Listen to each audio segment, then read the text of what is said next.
दोस्तों, पिता की संपत्ति को लेकर परिवारों में अक्सर विवाद खड़े होते हैं। इसी बीच राजस्थान हाईकोर्ट ने एक अहम निर्णय में स्पष्ट कर दिया है कि पिता की स्वयं अर्जित यानी सेल्फ एक्वायर्ड प्रॉपर्टी पर बालिग बेटे का कोई जन्मसिद्ध अधिकार नहीं होता। अगर पिता अपने वयस्क यानी कमाऊ बेटे को घर में रहने की अनुमति वापस ले लेते हैं तो बेटा कानूनी तौर पर उस घर में रहने का हक नहीं मांग सकता। यह फैसला एक ऐसे मामले में आया है जिसमें पिता और बेटे के बीच 5 सालों से प्रॉपर्टी विवाद चल रहा था। क्या है ये पूरा मामला, चलिए जानते हैं। नमस्कार, आप देख रहे हैं रिपोर्टर जी और मेरा नाम है लता सिंह। दरअसल ये विवाद सवाई माधोपुर जिले के 90 बाई 112 फीट के एक प्लॉट से जुड़ा है जिसे 1974 में नीलामी से खरीदा गया। बाद में पिता श्री खत्री ने अपने हिस्से पर घर बनाया और बेटे को विवाह के बाद घर के एक हिस्से में रहने की अनुमति दे दी। समय बीतने के साथ बेटे के व्यवहार से परेशान पिता ने साल 2018 में नोटिस भेजकर यह अनुमति वापस ले ली और बेटे को घर खाली करने और 15,000 रुपए हर महीने वहां रहने का रेंट देने की मांग की।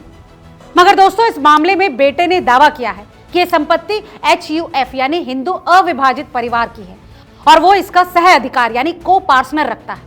उसने ये भी कहा कि घर का हिस्सा मौखिक रूप से उससे साझा किया गया था, लेकिन अदालतों में वो अपने दावों को साबित करने के लिए कोई पक्का दस्तावेज पेश नहीं कर पाया। दोस्तों, इस मामले की सुनवाई में ट्रायल कोर्ट और फर्स्ट अपील कोर्ट दोनों ने माना कि बेटे की मौजूदगी घर में किसी कानूनी अधिकार से नहीं बल्कि सिर्फ पिता की अनुमति से थी। हाईकोर्ट ने यह भी कहा कि यदि संपत्ति स्वयं अर्जित है तो पिता उसका पूरी तरह से मालिक है।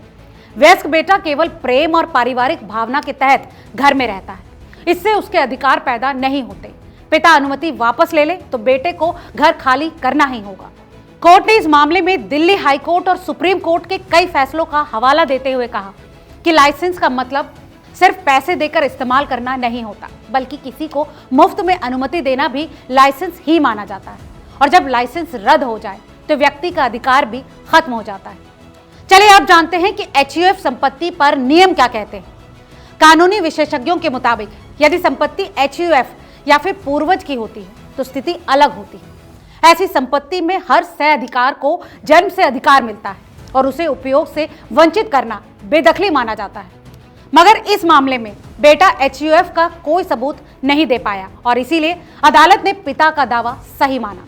चलिए अब समझते हैं कि राजस्थान हाईकोर्ट के इस फैसले का परिवारों पर क्या असर पड़ेगा। दोस्तों, ये फैसला परिवारों के लिए एक स्पष्ट संदेश देता है। स्वयं अर्जित संपत्ति पर माता पिता का ही अधिकार होता है। वयस्क बेटे या बेटियों के रहने का अधिकार केवल अनुमति पर आधारित है, कानूनी हक पर नहीं। दोस्तों, कोर्ट के इस ताजा फैसले पर आपकी क्या राय है, हमें कमेंट करके जरूर बताएं और वीडियो अगर पसंद आया हो तो इसे लाइक और शेयर करना ना भूलें।